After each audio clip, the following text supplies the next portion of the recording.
We're talking about how to ask God a question and get an answer. The Old Testament phrase is inquiring of the Lord. And some practical steps that I've been giving to you, first one I gave was to develop your faith for this. There are scriptures that you can look at, and I've already given some in this series, that will, as you meditate on them and as you confess them and make them a part of your thought process, you'll begin to realize God does want to answer me. He wants me to have answers.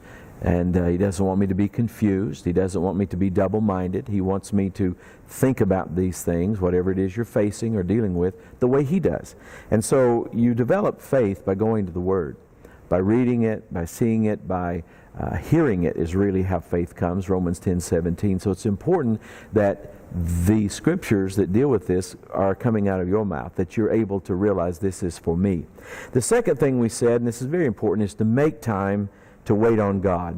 Waiting in His presence, seeking His face, not just going to God when we have a quick need, kind of like running into a convenience store and getting a bottle of water or something, but we actually spend time fellowshipping with God. This is one of the most difficult things, it seems, for our modern day culture to deal with in Christianity, is this element of time in the presence of God. God doesn't run a heavenly drive-through. This is not the bank. This is not McDonald's. This is the God of the universe. This is the sovereign Lord who created us.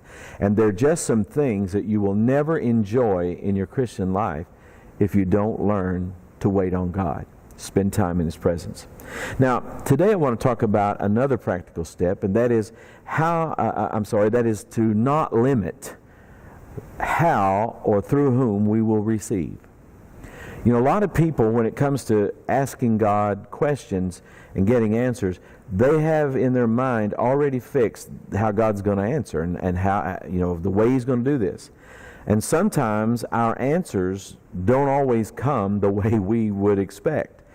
And there are a number of times that answers from the Lord will come through other people.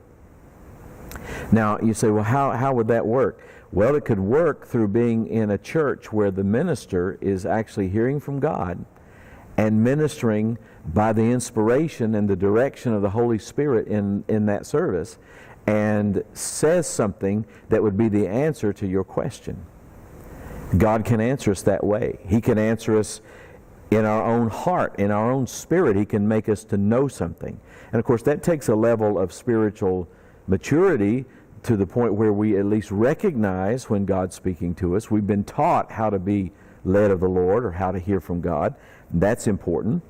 And but as I said, sometimes He will use people that are His servants that will speak things. I know as a minister, I prepare to preach, teach, and I come to church with notes and certain scriptures that I believe that, we will get to, but many times I don't get to all of them. And many times in the process of teaching through a message, a lesson that I've worked on, the Holy Spirit will take me off into a trail that I never intended to go there.